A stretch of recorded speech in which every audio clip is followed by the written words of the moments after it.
19h45, la barrière Info-Soir, messieurs, dames, bonsoir et bienvenue à cette nouvelle session d'information du jeudi 8 septembre 2022. La rédaction Labari est revenue sur la question de l'augmentation du prix du gasoil à la pompe tout en brossant la situation actuelle du pays. C'est à travers ces commentaires signés Boubacar Ibrahim. Ainsi donc, ce qui est dit est dit et ce que fait est fait. Mais pas question de passer à autre chose. Car les questions qui se posent sont regrettablement plus complexes et ne méritent aucune indifférence.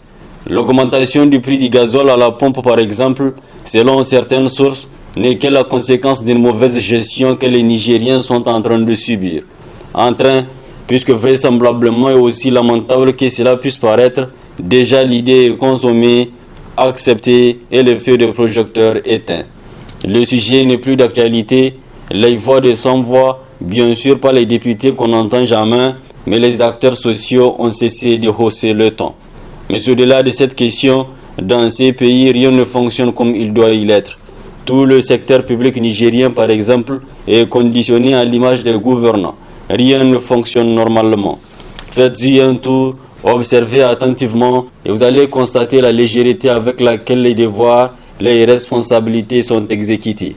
La corruption, la concussion, le favoritisme, le népotisme, le gémophotisme et le je suis au-dessus de la loi et toi en dessous, tels sont entre autres mots qui n'ont rien à voir avec le concept du socialisme, mais qui gangrènent un régime qui se prétend adepte du socialisme. Mais puisque nous sommes au pays des politiciens et non des politiques, tous ces mots ne peuvent que paraître normaux puisqu'ils trouvent leur compte. Le politique, le vrai est avant et après tout celui qui incarne mieux le concept du socialisme. Et par socialisme, pour ceux qui ne le savent pas, il faut entendre la doctrine politique qui met beaucoup plus l'accent sur l'intérêt collectif et la justice sociale. En gros, un vrai socialiste dans un pays tel que le Niger ne peut s'arroger autant d'avantages. Monsieur le Président, il est peut-être vrai que vous faites face à une certaine pression politique qui vous impose à croire que vous pouviez remercier tout le monde avec des postes politiques sans attendre de résultats probants. Mais vos électeurs et au-delà les Nigériens attendent de vous que vous optimisiez le temps de votre mandat du mieux qu'il le faut pour changer de façon radicale leur quotidien. Sinon, comment répondriez-vous dans un peu moins de 3 ans si vous ne réussissez pas? Bien qu'il faut se féliciter d'apprendre qu'après plusieurs années, les Nigériens n'occupent plus la dernière place en termes d'indice de développement humain IDH en supplantant le Tchad et le Soudan du Sud. Après plusieurs mois de léthargie, la réunion du Conseil national du dialogue politique CNDP va se tenir demain, vendredi 9 septembre 2022. La situation sécuritaire et les préparatifs du vote des Nigériens de la diaspora sont entre autres points à l'ordre du jour. Pourquoi la réunion du CNDP? Quelle est son importance? Réponse avec Maître Moussi Boubacar, ancien député national.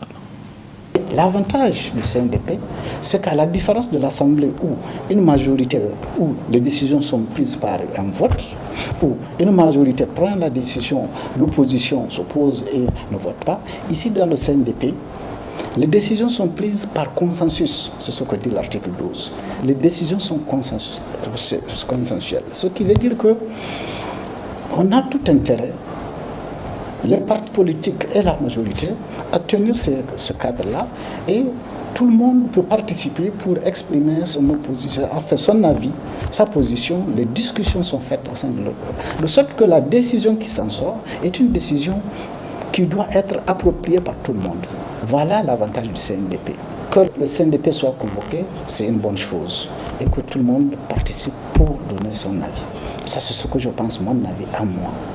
Je disais tantôt que du point de vue légal, la contestation électorale, le contentieux électoral est terminé. Quand je parle du point de vue légal, ce n'est pas simplement pour dire que le gouvernement, la loi vous a consacré, les élections vous ont consacré, vous pouvez gouverner comme vous voulez. C'est d'un point de vue légal, je dis. Et la légalité s'impose à tout le monde. Cette légalité n'est pas valable seulement pour mettre fin au contentieux électoral. Cette légalité s'impose également au gouvernement dans sa gouvernance, dans la gestion quotidienne, dans sa mise en œuvre, dans l'application ou le respect des institutions. Et le CNDP, sans être une institution, était quand même une structure de l'État. Et donc, cette structure est réglementée. À son sein, on a dit que les décisions sont prises par consensus. Donc, une majorité ne peut pas ou ne doit pas s'imposer pour dire que je suis le plus fort, c'est la loi du plus fort. Les décisions sont prises par consensus. Le gouvernement a son expression, a son droit d'expression, l'opposition, les affiliés, parce que ça, ce sont les trois blocs du CNDP. Chacun vient, discute, mais à la fin, c'est par consensus. Il n'y a pas de vote pour que le gouvernement dise que je suis majoritaire, j'impose. Donc, si c'est de cela qu'il s'agit, évidemment, c'est biaisé.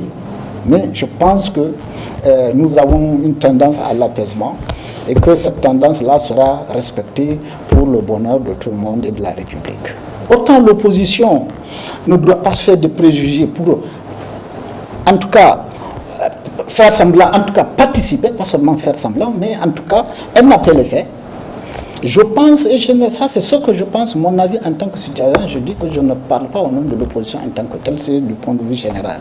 En tant que citoyen, la loi a dit, chacun a le devoir, le droit et le devoir d'y participer, c'est même dans le règlement intérieur du CNDP. Maintenant, ce qui peut être fait, je ne sais pas. C'est vrai qu'il faut reconnaître que le CNDP a connu une période de léthargie, du fait que le gouvernement, ou en tout cas une majorité, s'impose et veut faire ce qu'elle veut, ce qui n'est pas la vocation du CNDP. Mais maintenant, dans cet esprit, on convoque, et le point de vue, c'est la sécurité, je crois, et les élections. Ce sont des points qui méritent vraiment également d'être discutés. Et je pense que dans un esprit républicain et réglementaire, tout le monde doit participer, respecter le règlement intérieur, décider et donner à qui le droit poursuite à donner. Voilà, nous vous annonçons cette bonne nouvelle. En effet, selon le classement de l'indice de développement humain 2022, le Niger, notre pays, est classé 179e sur 181. Ainsi, le Niger avance de 2 points, quittant son rang de dernier en dépassant le Tchad et le Sud-Soudan. Le reportage de Hassan Saleh Mustafa. Enfin, un pas en avant pour le Niger qui occupait les derniers rangs mondiaux en termes de l'indice de développement humain IDH pendant une décennie. En effet, dans le dernier rapport IDH de cette année, le Niger a progressé de 2 places en occupant cette fois-ci la 189e place sur les 191 devant le Tchad et le Soudan.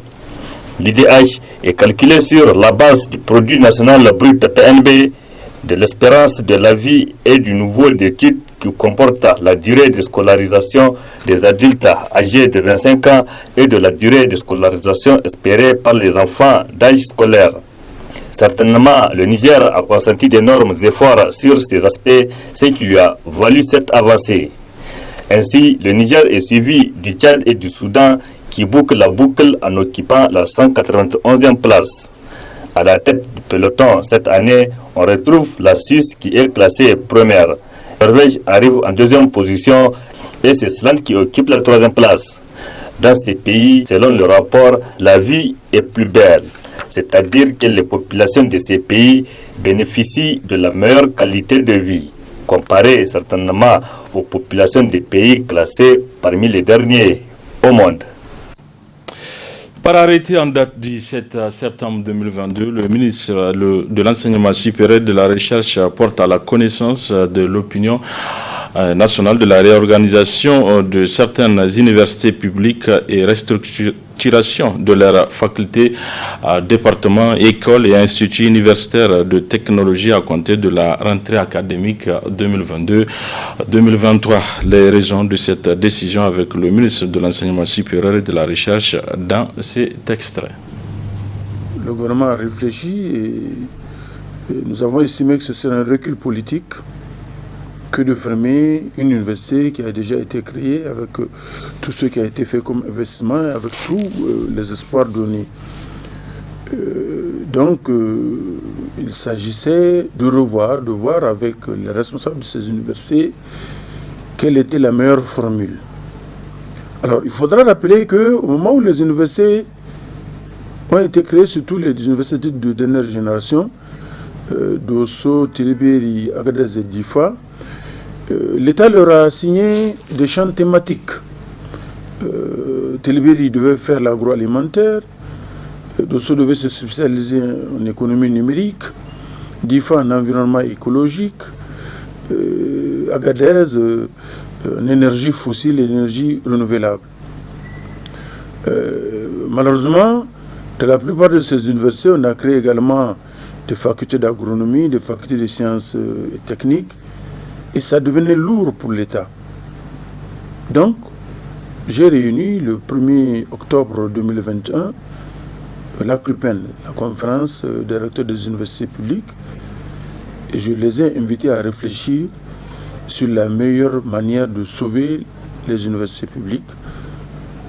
Et les recteurs, à l'issue de leur réunion tenue ici au ministère, ont sorti une proposition qui visait, au niveau d'Agadez, à maintenir l'UIT, à transférer la faculté des sciences et techniques, qui sera transférée à l'université de Zender. À l'université de Difa, maintenir l'UIT, transférer la faculté d'agronomie à l'université d'Andek-Dankolodo de Maradi. L'université de Dosso, conserver l'UIT et transférer la fac des sciences et techniques à l'université Abdou Moumouni de Niamey. L'université de Maradi, maintenir toutes les filières sauf la filière de pharmacie qui sera transférée à l'université Abdou Moumouni de Niamey. Ce projet, tel qu'il a été publié, a été convenu entre les recteurs. Voilà, rendez-vous dans nos prochaines éditions pour suivre l'intégralité de cette intervention du ministre Mamoudou Djibo. Rencontre de partage des conclusions ici d'une étude menée par la Commission nationale des droits humains sur les obstacles à l'instauration d'un climat de confiance entre les populations et les forces de défense et de sécurité. Ce matin à l'hôtel Bravia, une rencontre organisée en partenariat avec l'Institut danois des droits de l'homme et l'Union européenne. Hamza Sakou, Ibrahim Abdou. Partager les conclusions issues d'une étude diagnostique sur les obstacles à l'instauration d'un climat de confiance entre population et forces de défense et de sécurité est le mobile de cette rencontre initiée par la Commission nationale des droits humains en collaboration avec l'Institut danois des droits de l'homme. Ils sont une vingtaine de participants issus des institutions de la République et des organisations de la société civile à prendre part à ces assises. La dite étude a été menée par la Commission nationale des droits humains à travers le recrutement d'un consultant national grâce à un financement du projet Appui aux forces de sécurité des pays membres du G5 Sahel pour la lutte contre l'impunité et le renforcement de leurs liens avec les populations, financé par l'Union européenne à travers l'Institut danois des droits de l'homme, IDDH. Il s'agit plus spécifiquement d'évaluer la nature et le degré de dialogue, de collaboration et de confiance entre populations et forces de défense et de sécurité. D'identifier les principaux obstacles à l'instauration des relations de confiance entre population et FDS, forces de défense et de sécurité, par région cible et segment de la population. De répertorier éventuellement les cas de violation des droits humains, de mesurer la fréquence du recours des populations aux institutions administratives, judiciaires ou autres dans le cadre de leur interaction avec les forces de défense et de sécurité, de formuler des recommandations en vue d'améliorer la qualité des relations entre populations, forces de défense et de sécurité et les différentes autorités.